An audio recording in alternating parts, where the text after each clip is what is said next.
বন্ধুরা, দুটো আম দিয়ে পুরো পরিবারের জন্য চিনি ছাড়া এই শরবতটা তৈরি করে নেন। ঠান্ডা ঠান্ডা এই গরমে পেট ঠান্ডা রাখবে, একদম পেট ভরা রাখবে। তো hello everyone, welcome to my channel দীপারান্নাগর। স্বাগত জানিয়ে আজকে ভিডিওটা নিয়ে চলে এসেছি। তো বন্ধুরা, এখানে আমি দুটো আম নিয়েছি। আমি এখানে ওই 400 গ্রামের মতো আম নিয়েছি। এখানে আম দুটো আমি হিমসাগরের নিয়েছি। তোমরা যে কোনো আম নিতে পারো, কিন্তু হ্যাঁ, একটু কালার থাকা আম হলে বেশ ভালো হয় এখানে। তো আমটা প্রথমে আমি ধুয়ে পরিষ্কার করে নিয়েছি, আর এখন করব কি, খোসা ছাড়িয়ে নেব। তো কে কোথা থেকে দেখছো বন্ধুরা, একটা লাইক করে ভিডিওটা কন্টিনিউ করবে বন্ধুরা, আর একটা লাইক করতে ভুলবে না বন্ধুরা, আর সুন্দর ভিডিও রিলেটেড কমেন্ট করবে। তো এখানে আমি খোসা ছাড়িয়ে নিব আম দুটো প্রথমে। তো এই প্রচণ্ড তীব্র গরমে কিন্তু বন্ধুরা কিছু ঠান্ডা খেতে ইচ্ছা করে বা হেলদি কিছু খেতে ইচ্ছা করে, তখন কিন্তু তোমরা এই রেসিপিটা করে খেতে পারো। মাত্র দুটো আম দিয়ে কিন্তু একদম পুরো পরিবারের জন্য কিন্তু তৈরি করে নিতে পারবে। তো এখানে দেখো, কথা বলতে বলতে কিন্তু আম দুটো আমি খোসা ছাড়িয়ে নিচ্ছি।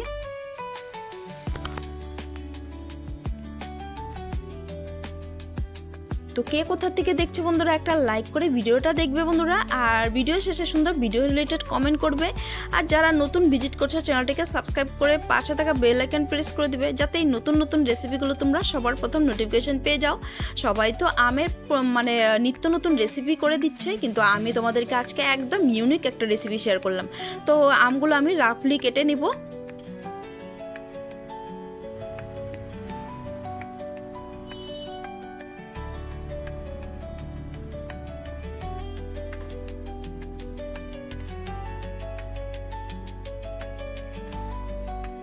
তো আমগুলো করব কি, আমি একটু বড় বড় করেই টুকরো করে নেব। এখানে একদম ছোট টুকরো করো, কোনো প্রয়োজন নেই বন্ধুরা, একটু বড় বড় রাখলেও অসুবিধা নেই।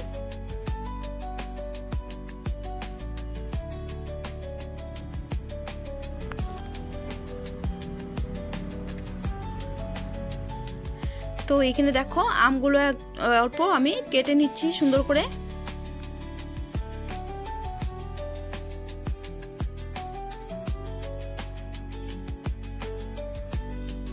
একটু কালার থাকা আম হলে কিন্তু এই রেসিপিটা জাস্ট জমে যায় বন্ধুরা, দেখতেও সুন্দর হয় আর খেতেও কিন্তু বেশ দারুণ লাগে বন্ধুরা। তো এই দেখো, আমগুলো আমি একটু কেটে নিচ্ছি।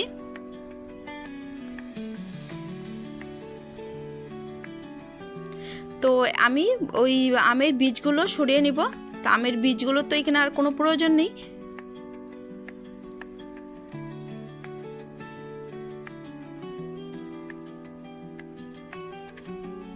তো কাটা হয়ে গেছে আমগুলো। এখন আমি করব কি, একটা বড় মিক্সার জার নিব, আর করব কি, আমগুলো আমি পেস্ট করে নেব। তো মিক্সার জারের মধ্যে আমি আমগুলো দিয়ে দিচ্ছি।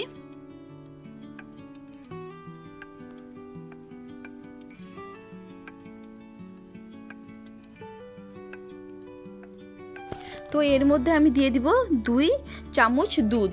দুধ দিয়ে আমি আমটাকে পেস্ট করব, একদম স্মুথলি পেস্ট হবে তাহলে।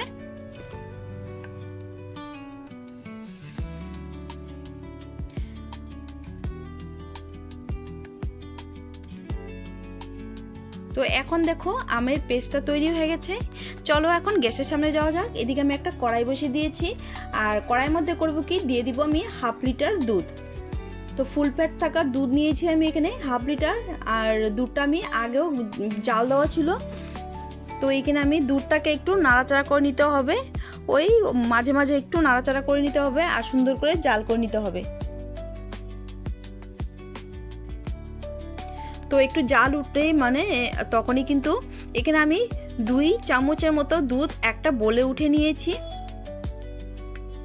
তো এটা আমি পরে তো লাগবে, দুধটা পরে ব্যবহার করব। তো দুধটাকে আমি নাড়াচাড়া করে নিচ্ছি সুন্দর করে জাল করে। তো এখানে যে আমি একটা বাটিতে আমি দুধ রেখেছি 2 চামচের মতো, এর মধ্যে করব কি, এখানে 2 চামচ কাস্টার্ড পাউডার আমি মিলিয়ে নেব।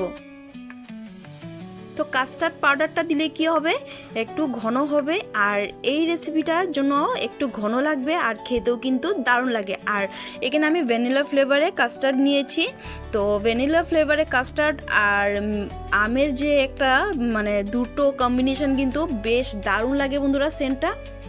তো এখানে দেখো কাস্টার্ড পাউডারটা দিয়ে আমি দুধটার মধ্যে ভালো করে মিক্স করে নিচ্ছি।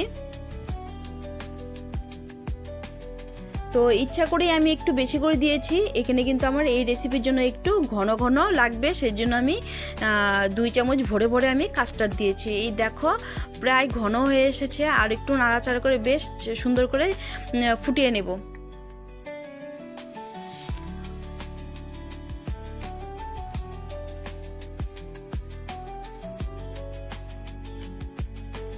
তো এখানে দেখো আমার এখানে কাস্টার্ড দুধটা সুন্দরভাবে জাল করা হয়ে গেছে। এখন আমি করব কি, একটা পাত্রের মধ্যে আমি নামিয়ে নেব। তো এখন গ্যাসের ফ্লেমটাকে অফ করে দিয়েছি। তো এখানে আমি একটা স্টিলের পাত্র রেখেছি, আর এই পাত্রের মধ্যে আমি ঢেলে নিচ্ছি কাস্টার্ডটা। তো কড়াই থেকে কেচে কুচে সুন্দর করে ঢেলে নেব। আর এখন করব কি, এটাকে আমি এই পাত্রটাকে সাইডে রেখে দিব। আর এখন আমি দেখো এখানে আমি হাফ কাপের মতো বড় দানার সাবুদানা আমি ভিজিয়ে রেখেছিলাম 2 ঘন্টা। তো এইখানে দেখো আমি একটা থালার মধ্যে এই সাবুদানাটাকে ঢেলে নিচ্ছি। তো জলগুলো ঝরিয়ে আমি সাবুদানাটা আমি থালার মধ্যে দিয়ে দিচ্ছি। তো সাবুদানাটা আমি 2 ঘন্টার ওপরে আমি ভিজিয়ে রেখেছিলাম, সুন্দরভাবে নরম হয়ে গেছে সাবুদানাটা। তো এখন চলো একটা কাজ করে নেওয়া যাক। তো এদিকে আমি একটা কড়াইয়ের মধ্যে জল বসিয়ে দিয়েছি, আর করব এর মধ্যে আমি থালাটা বসিয়ে দিব। তো এখন ঢাকনা চাপা দিয়ে আমি রেখে দিব মোটামুটি 5 থেকে 7 মিনিট। তো বন্ধুরা আমি কিন্তু ভাপে এই সাবুদানাগুলো সিদ্ধ করে নিয়েছি। এই দেখো একদম ট্রান্সপারেন্ট হয়ে গেছে, মানে কত সুন্দর হয়েছে। আর জলের মধ্যে সিদ্ধ করলে কি হবে, জলটাকে সোপ করে নেবে আর একদম গলে যাওয়ার চান্স থাকে। তো এইভাবে করে এখানে দেখো একটা বড় পাত্রের মধ্যে আমি নর্মাল টেম্পারেচারে জল নিয়েছি। আর এখন করব কি, ওই সাবুর থালাটা আমি এর মধ্যে রেখে দিব। তো জলের মধ্যে রাখলে কি হবে, অল্প টাইমের মধ্যেই কিন্তু এই সাবুদানাগুলা থালের থেকে উঠে আসবে খুব সুন্দরভাবে, একটার গায়ে একটা লেগেও যাবে না, একদম ঝুড়ো ঝুড়ো একটার গায়ে একটা লেগে যাবে না বন্ধুরা। এই সাবুগুলো দেখো জলের মধ্যে তুলে নিচ্ছি, একদম গলেও যায়নি আর একদম ট্রান্সপারেন্ট হয়ে গেছে, কত সুন্দরভাবে তৈরি হয়ে গেছে, একটার গায়ে একটা লেগে যায়নি। তো এইভাবে করেই কিন্তু তোমরা করতে পারো, তোমাদেরকে একটা ভালো টিপস দিয়েছি বন্ধুরা। তো সাবুটাকে এইভাবে কিন্তু ভাপে নিতে পারো। আর জলের মধ্যে দিলে কি হবে, অল্প কিছুক্ষণের মধ্যেই কিন্তু ওই পুরো একদম ঝরঝরে হয়ে যাবে। তোমাদেরকে দেখাবো একটু, এই দেখো কত সুন্দর, একদম ট্রান্সপারেন্ট, কত সুন্দর হয়েছে, ঝরঝরে, একটার গায়ে একটা লেগেও যায়নি। এখন করব কি, একটা বোলের মধ্যে একটা ছাঁকনি রেখে আমি এটাকে ছেঁকে নেব। তো এখানে দেখো আমার সাবুটা সুন্দরভাবে আমি ছেঁকে নিয়েছি। এখন এটাকে আমি সাইডে রেখে দেব। তো এই আগের থেকে যে আমি কাস্টার্ডটা রেডি করে রেখেছি, পাত্রটা নিয়ে নিলাম কাস্টার্ডের। আর এখন দেখো বেশ ঘন হয়ে গেছে। আর আজকের এই শরবতের জন্য কিন্তু একটু ঘনই লাগবে আমার। তো এইখানে আমি যে আমটা পেস্ট করে রেখেছি, এই আমটা আমি দেখো কত সুন্দরভাবে প্লেনভাবে পেস্ট হয়েছে, আর কালারটা দেখো কত সুন্দর। তো আমি কাস্টার্ডের সাথে আমি ম্যাঙ্গোর পিউরিটা আমি মিলিয়ে দিলাম। তো এখানে আমি কেচে কুচে নিয়ে নিব সুন্দরভাবে। তো দুটো আম দিয়ে যে এত সুন্দরভাবে শরবত তৈরি করা যায় পুরো পরিবারের জন্য, আর চিনি ছাড়া, তো একদম ভীষণই টেস্টি আর হেলদি একটা ড্রিঙ্কস তোমাদেরকে শেয়ার করেছি।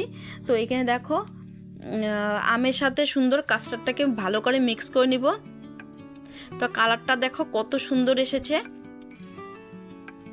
তো এখানে আমি সাবুটাকেও মিক্স করে দিলাম।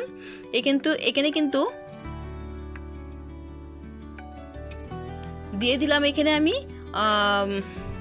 মিশ্রি, আমি কিন্তু চিনি ব্যবহার করিনি। তো মিশ্রি অল্প গুঁড়ো করে আমি এর মধ্যে দিয়ে দিলাম। এখন আমি দিয়ে দিচ্ছি চিয়া সিড। তো বন্ধুরা এই চিয়া সিডটি কিন্তু প্রচুর পরিমাণে মানে ভিটামিন বা প্রোটিন বলতে পারো, বাচ্চা বড় সকলেই কিন্তু খুবই মানে একটা শরীরের জন্য খুবই ভালো, তো পেট ঠান্ডা রাখে। তো এই চিয়া সিডটা আমি দিয়ে দিলাম, আগের থেকে ভিজিয়ে রেখেছিলাম 2 ঘন্টা মতো, আর চিয়া সিডটা দিয়ে দিলাম। এখন আমি বেদানা এর মধ্যে আমি মিক্স করে দিচ্ছি। তো বেদানাটা অপশনাল বন্ধুরা, দেখতে সুন্দর লাগবে আর খেতেও মুখে পড়বে, সেজন্য আমি দিয়েছি। বেশ দারুণ হয়েছে বন্ধুরা। তো এখন ভালো করে মিক্স করে নেব, আর এখানে আমি এর মধ্যে টুকরো করা আম দিয়ে দিব। তো টুকরো করা আমগুলো মুখে পড়লে কিন্তু বেশ দারুণ লাগে বন্ধুরা। এই জুসটা অবশ্যই একদিন করে খাও বন্ধুরা, আর খাওয়ার পরে আমাকে কমেন্টে জানাতে একদম ভুলবা না, কত সুন্দর যে হয়েছিল না কি বলবো। আমার বাচ্চাদের তো ভীষণই প্রিয়। তো এখানে আমি গ্লাস নিয়ে নিচ্ছি।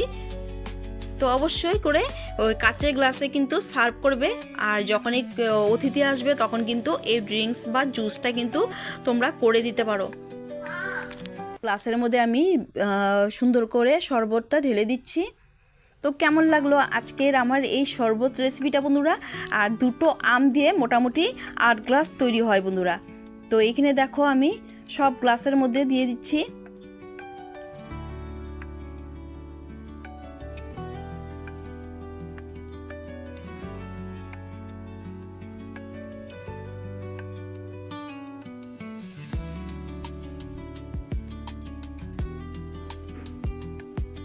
এই দেখো এখানে আমি 4 গ্লাস রেখেছি, আরও কিন্তু আমার পাত্র রয়ে গেছে কিন্তু বন্ধুরা। তো কেমন লাগলো আজকের এই হেলদি শরবত রেসিপিটা বন্ধুরা। এখানে আমি কিছু টুকরো আম উপরে আমি সাজিয়ে নিচ্ছি, একটু ডেকোরেট করে নিচ্ছি সুন্দর করে। আর এখন দিয়ে দিব আমি এর মধ্যে অল্প একটু বেদানা উপর দিয়ে। তোমরা কিন্তু এখানে ড্রাই ফ্রুটসও দিতে পারো।